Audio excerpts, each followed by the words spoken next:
The following account is real. Names have been changed to protect the living and the innocent.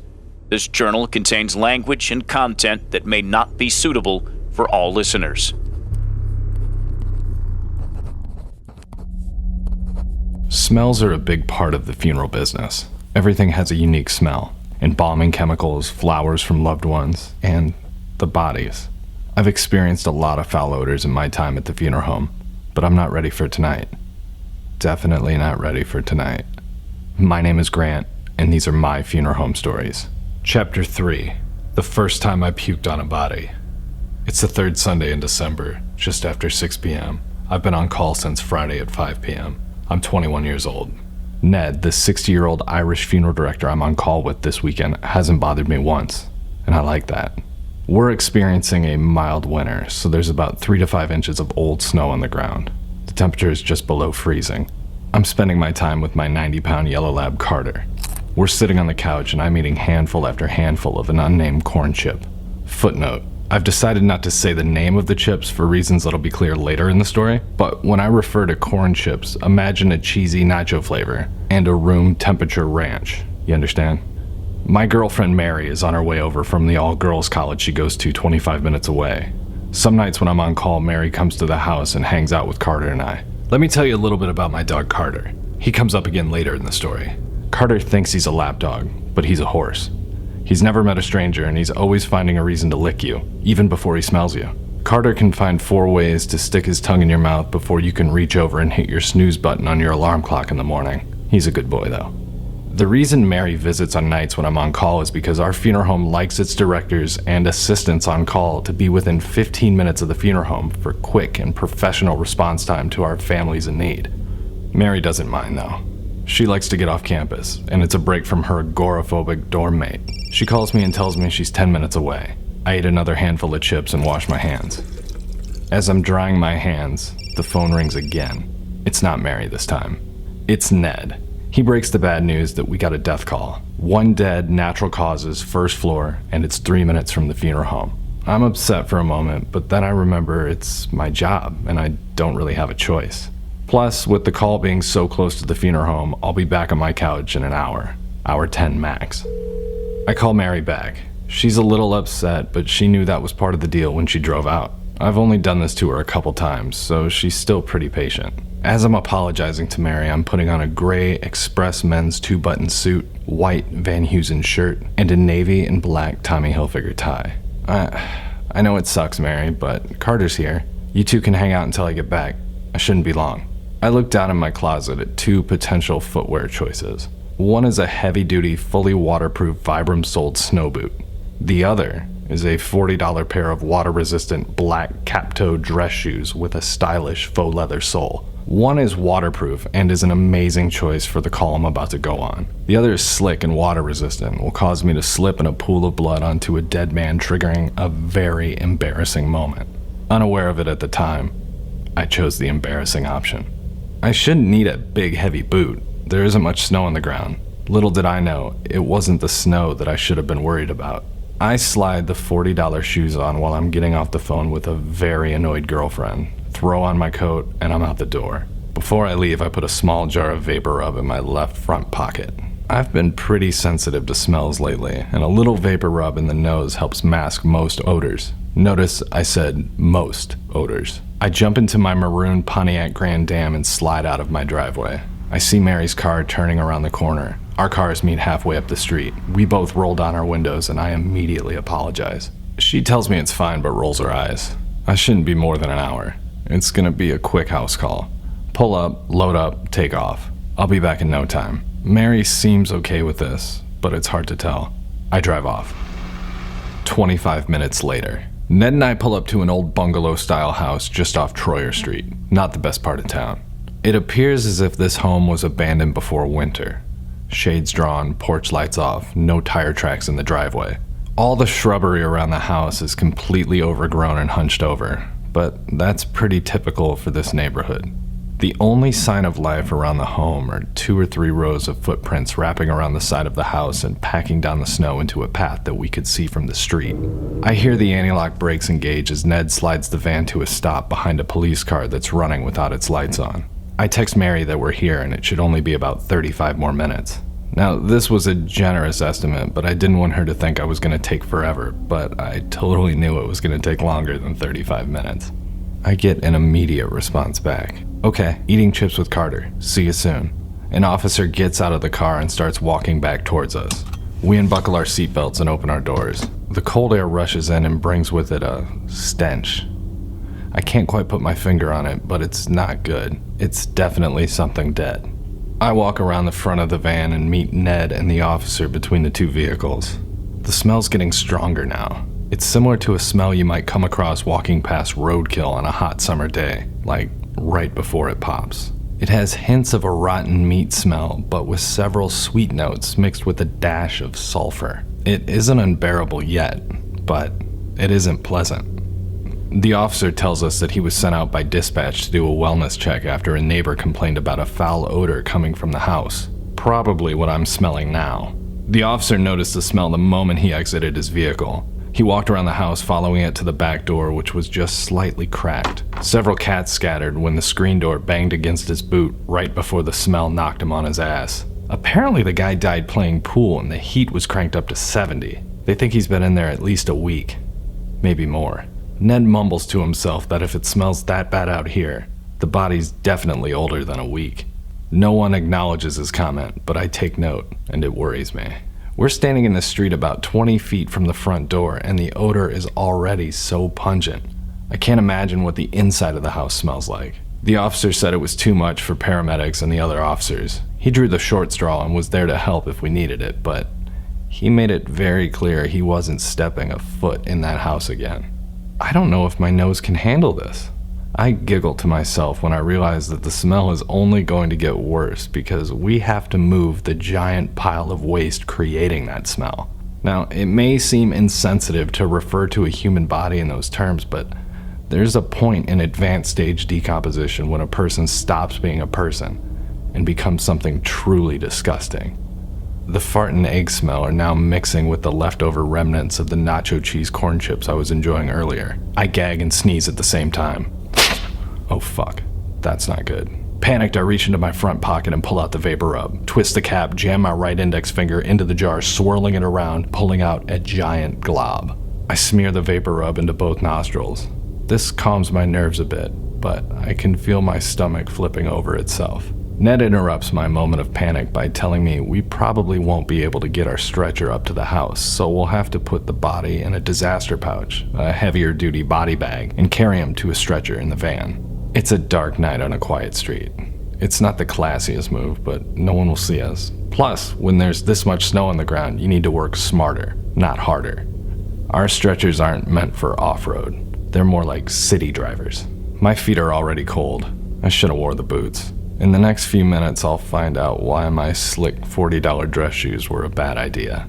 Ned grabs a disaster pouch out of the van and tells the officer we're ready. We head around the back door and the officer tells us he'll be in his car if we need anything. He really wasn't going back in. How bad is it in there? I've never seen an officer completely excuse himself from a crime scene.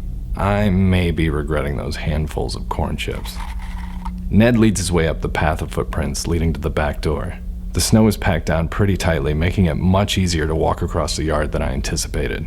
The smell is now getting exponentially stronger as we get closer to the back door. Ned, do you smell that? He says no and shuffles forward through the snow. Ned is like a lot of older funeral directors. He's been embalming and breathing in harsh chemicals for so many years that his ability to smell is completely gone. That's why a lot of funeral directors wear entirely too much cologne. Fun fact. We finally make it to the back door of the house. The smell is intensified. It's as if I didn't stick the large globs of vapor rub up my nose. The smell of rotten human flesh is now all I can smell, and I'm not even in the house. Small pieces of corn chips are underneath my tongue and littered around my mouth, taking on the flavor of the smell. I feel nauseous. I spit into the snow before following Ned into the house. I take one last gulp of cold air and hold my breath. I don't plan on breathing the entire time I'm in this house. That seems possible, right? Let's see how long I last.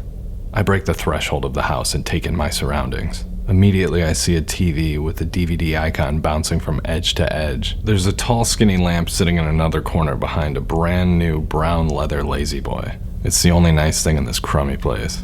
There are stacks of newspapers everywhere and cheap imitation wood paneling covering the walls. Well, what you could see of the walls, behind the stacks of cardboard boxes. I look on the floor near the pool table in the center of the living room and see a large, bloated, black and green dead body laying in a pool of its own liquids. It's a shame that he's ruined such a nice shag carpet. It's only been a minute or so of trying to hold my breath, but I need to take a breath or I'm gonna pass out. I'll just do it and get it over with. It can't be that bad. I inhale deeply and immediately taste 30 years of stale cigarette smoke, cat piss, sulfur, and meat. Rotten, human meat. I don't think it would be so bad if the source of the smell wasn't plopped directly in front of me. The back of my throat tightens up to hold back a gag as I approach the body with Ned. My mouth is so dry. I can't tell if the man laying on the floor in front of me is obese or just filled with gas and ready to burst at any moment. The man's wearing cheap dark blue jeans, a black motorcycle club t-shirt, white athletic socks, and brown leather Velcro sandals. Very stylish. His cotton t-shirt looks like wet latex stretched around his gas distended abdomen. His arms lay by his side. The blood and decomp colors on this man's body looked like they were painted by Bob Ross. Strong blacks, greens, and reds covering the skin like happy little clouds. A thick red liquid is coming out of his forearm from where the skin had decomposed enough to stretch and split. And that's when it occurred to me that I may step in this guy's mess. Fuck. I should have wore those boots. I look at Ned's feet. He's wearing boots. I look at my feet. I sigh. I wasn't planning on jumping into a person puddle when I walked out of the house tonight. I guess I'll do my best to avoid stepping in him. I dressed for a quick in and out house call. I'm not even touching him, but somehow I feel like he's covering me with his putridness. I feel the humidity in the room increase. At the same time, I notice the furnace turn over. What the fuck? Nobody turned off the heat? Turning off the heat now won't change the fact that this fella's been slow roasting in his house for a week, but come on. Inching closer to the body, I put on my heavy-duty surgical gloves. Ned unfolds the disaster pouch and places it next to the body. Just from touching the floor, it's immediately covered in our body's filth. Well, we can't have that. The pouch is supposed to keep the mess out. Ned thinks for a second. We'll double bag it. We'll use 2 pouches, but I'll need to grab another one from the van. Ned stops and looks closely at the man's face. Something's been eating his face, Ned whispers to himself. He looks around the room, down his nose through his glasses, and points at a litter box. Cats. His cats were eating his face. Ned turns and leaves out the back door to get the second disaster pouch. I'm left standing still and alone, wishing I was still eating chips with my dog and my girlfriend. I take a closer look at the man's swollen, discolored face. His tongue is bulging out of his mouth and his eyes are open. Also bulging a bit. I lean in, ignoring the smell and all inclinations to run out the back door. Ned was right. You can see bite marks around his lips, cheeks, and tongue. I'm startled by a rustling sound by the back door. At first I think it's Ned until I see a regal black cat strut out of the shadows and sit down 5 feet from where I'm standing near the body. Cold green eyes looking me up and down. We make eye contact and I whisper, "I'm sorry about your friend. I think about what would happen to my dog if I died." Wait. Would he eat me? The screen door bangs open. It's Ned. The cat runs back into the shadows. We've got the second pouch now and we're ready to get started. So why do we need 2 disaster pouches or to double bag it, as Ned so eloquently put it? Well, the pouch we're putting underneath and sliding the man's body into is going to be covered in all kinds of gross shit. I mean, it already is, and we just laid it next to him. Once the body is sealed into the dirty pouch, we'll seal that inside the fresh pouch. This should help mitigate the mess, and it may contain the smell a bit. Skipping this step will make the ride to the morgue an unpleasant affair. The first pouch is in place next to the man's right side. Ned tells me to straddle the body and rock him away from the pouch so Ned can tuck it under the body. It seems like we're doing more work and making a big mess with all the fluids moving around and the horrible smell. But I'd rather do this than pick him up any other way and potentially ruin my suit. Okay. This is where the night goes sideways. Remember my $40 faux leather-soled shoes that cause an embarrassing moment? Get ready for that moment. As I'm putting my foot down to straddle the man's body, I put it directly into a glob of human sludge and feel my foot slide as my shoes have no traction. I panic and think I'm about to do the splits and fall crotch first onto this badly decomposing body, so I react naturally. I brace myself firmly with my hands underneath me and directly onto the bloated man's chest and stomach. All at once, I feel the man almost turn to mush underneath me while the air trapped inside his body pushes out through his mouth with a loud gurgling sound. The smell is unlike anything I've ever experienced. My stomach contracts and throat opens up. I throw up in my mouth. I'm holding my mouth closed and focusing on trying to stabilize myself. I can feel the half-digested corn chips in my mouth, nacho cheese, ranch, and stomach bile. I swallow hard, getting most of it back down, but now the taste of vapor rub, dead body, and corn chips are overwhelming me. I feel my esophagus open. I can't help it. I empty the contents of my stomach all over this man's nice black motorcycle club t-shirt. It was mostly chips, though. Eyes wide open, I stand frozen from embarrassment and shock. Blood rushes to my face, making me feel hot. Did that really just happen? My partner Ned, unfazed, says, "Okay, are you ready?" I nod my head. I remember where I am and channel all my focus on getting this guy's body in that bag and out the door so I can get home to my girlfriend. I steady my footing, creating a bridge over the man's body. Since I'm rolling him, I decide to reach with my right hand and firmly grab the upper meaty part of his right shoulder so Ned can slide the pouch under. We'll repeat this on the other side. When I slide my hand between the body and the floor, I noticed something that bothered me. It was warm. Like, surprisingly warm. It almost feels like a pot roast that's been in a crock pot most of the day and is now sitting cooling off on the living room floor. I wonder how tender his flesh is. Will this guy just fall apart if I move him? I'm hoping that I don't rip this man's arm clean off his body. If I touch him and it's super gross, I'm gonna lose my shit. With a little hesitation, I lift and pull the man's shoulder over. A less audible gurgle comes out of his mouth this time. Nothing really happened when I pulled on his arm, other than the fact that the top layers of skin split and slipped off. You know, normal stuff. I think about what time it is. I feel like I've been gone forever. Mary's gonna be pissed. The soiled pouch is now sealed into the clean pouch. We move the body bag towards the door. Ned is lifting the large vinyl black pouch with both hands behind him, the head end. I'm lifting the foot end. The bag's heavy nylon carrying straps are rubbing against my surgical gloves, pulling the little hairs out of my knuckles. I break the threshold from the house to the outside world and take my first breath of fresh winter air. I close my eyes for a moment as we pause to readjust our grip, and I think to myself, the worst is over. But was it really? I'm devastated by the conversation that Ned and I have next. We put the body in the van and close the bag. As we're walking to our doors, I say to Ned, "I'm starving. I think Mary and I are gonna order a pizza." We get in and close the doors. Ned says, "You're saying Mary after this?" I look at him puzzled. We're sitting in the van now, which is sealed with Ned, myself, and our smelly dead friend. And it hits me.